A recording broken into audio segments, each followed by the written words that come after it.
So I wanted to do a quick off-the-cuff video on the libelous claims that leftists are making about Charlie Kirk after his very despicable assassination the other day. They said that he believes that gays should have been stoned to death. Stephen King was even on Twitter, or X, saying this, and that is simply false. What he did was he quoted Leviticus, the passage in Leviticus where it says homosexuality is wrong, and then that part of the next part of the verse said they should be stoned to death. He didn't quote that part of the verse, though, and I think most people can understand that you can believe that homosexuality is wrong and even quote Leviticus in doing so without believing believing that the ancient Near East penalty that only makes sense in the ancient Near East context of stoning gays would apply to the modern world. And I certainly don't think Charlie Kirk believed that. There's no evidence that he believed that. And I think most rational people can dissociate,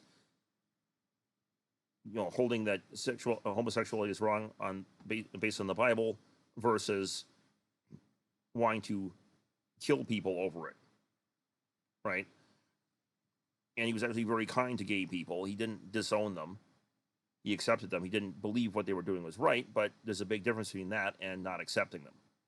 So that is just plain wrong. When they go on and make that claim, that's just plain wrong. Stephen King has even had to apologize on X for making that claim. So you see a leftist doing that, pointing out that is not what happened, and then point out that Stephen King even had to apologize for making that same claim. Another one, I saw a guy saying, Charlie Kirk said that women aren't good for anything but breeding, and they don't deserve human rights. Well, that's just plain wrong. He did believe that women should prioritize motherhood over careers, but he didn't say that therefore women cannot also have careers or that they don't deserve human rights. That's just completely bullshit. It's a twisted frame that is garbage. And that was his, what he was saying he thought they should do, not he wasn't telling them they had to do that either. So that's just plain wrong. Then we come to the claims that he was a racist. People are saying Charlie Kirk said that the civil rights movement was a mistake. Well, this is actually not true either. What is the case is he thought the Civil Rights Act was a huge mistake. Now, that might not have been the best way of framing it. This is a bit of a complex thing, and taken on face value, this could be seen as, yes, one is racist. The issue is that the Civil Rights Act it was designed to correct a historical justice with the Jim Crow laws. And because of that, it had to hypercorrect for that previous problem. However, it was an exception to a rule, the rule being the libertarian non-aggression principle. And so the problem then is when you use, as they say, hard cases make bad law, and this would be an example of a hard case. And the problem is you take that as a precedent, and you see it then making bad law decades after the fact, such as we see with the Masterpiece Cake Shop case at the Supreme Court. People being forced to bake cakes against their religious beliefs and so on. So yes, it might not have been the best way to frame it as a huge mistake, but he's not saying this because of some racist motivation. He's saying it because the Civil Rights Act had problems.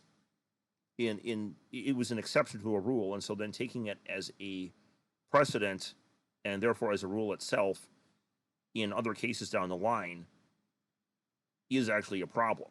And we see that today, that it's the law of unanticipated consequences, basically. Let's see what else we have here. Oh, he was also claiming that he was worried about when he saw a black pilot, whether or not they were qualified. Now, taken on face value out of context, yeah, that would look racist. The issue is the context was in the frame of DEI and affirmative action.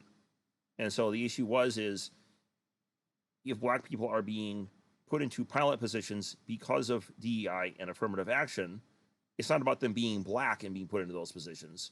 It's about people being put into positions because of DEI or affirmative action. And so in that context, yes, of course, you would wonder about their qualifications. But that's not because they're black. It's because the legal structure has put them in those, has opted to put them into positions like that because of their skin color.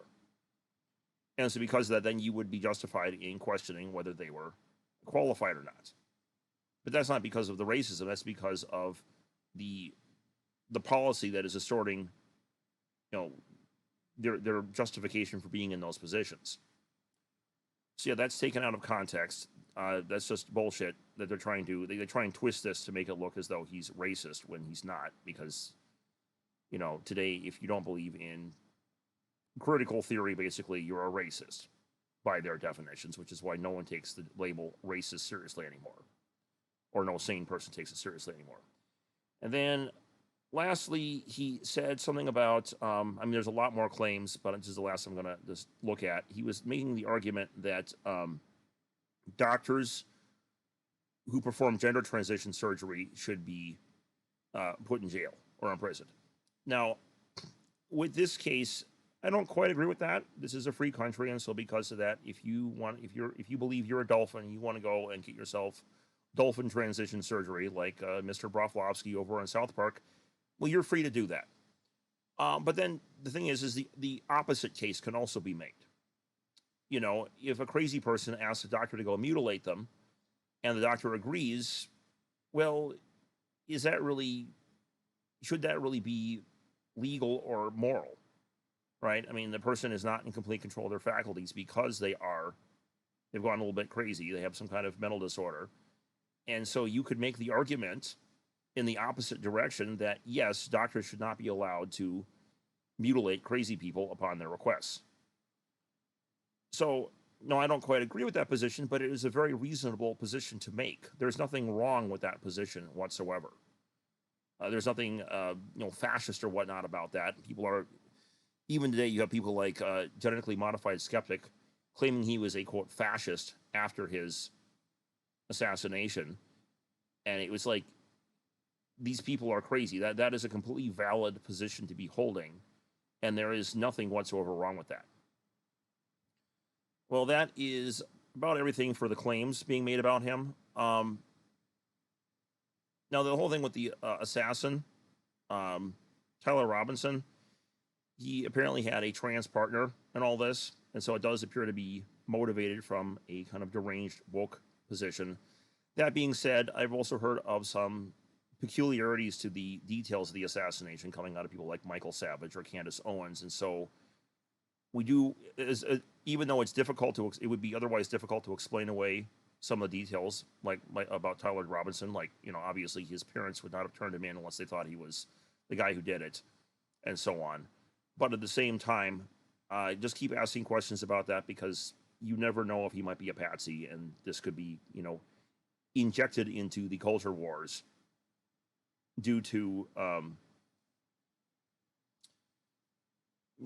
whoever would do it recognize that people on both sides would want this to be the case, either because they hate Charlie Kirk and want him dead, which I've seen very despicable leftists celebrating his death, which is just disgusting, and I hope they get fired for it when this happens.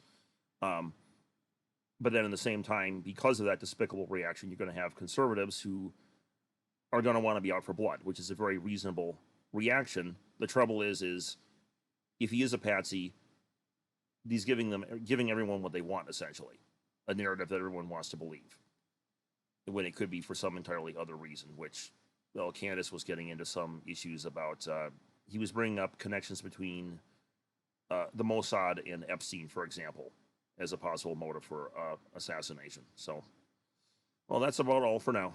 See you guys.